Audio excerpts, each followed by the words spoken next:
Kung ikaw ang magiging presidente, anong unang gagawin mo? Pause muna lahat, inom tayo para kalmado ang desisyon. Sir, paano po ninyo matitiyak na hindi kayo magnanakaw? Wala akong kukunin. Kasi sanay na akong wala. Sir, kung papibiliin po kayo, pag-ibig o pera? Pera. Kasi pag may pera ka, kahit adik ka, nagmumukha kang mysterious. Sir, paano mo hinaharap ang inflation? Tinitigan ko lang ang presyo ng bigas, tapos ngumiti, sabay lakad palayo. Sir, paano po kayo nagtipid ngayong mahal ang bilihin? Di ako kumakain. Paano nyo po nilalampasan ang mga pagsubok sa buhay? Hindi ko nilalampasan, dinadaanan lang.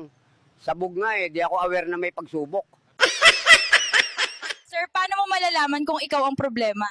Pag kahit saan ka mapunta, pare-pareho ang gulo. Ibig sabihin, ikaw na yon. Sir, may balak po ba kayong ayusin ang buhay nyo? Meron. Kaso ayaw makipag-cooperate ng katawan ko.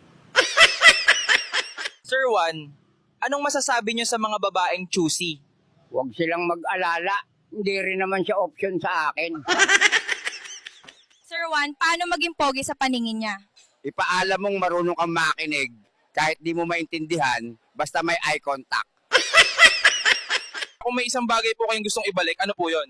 Yung ngipin ko sa harap, para kahit sabog ako, may panangga pa rin ako sa hangin.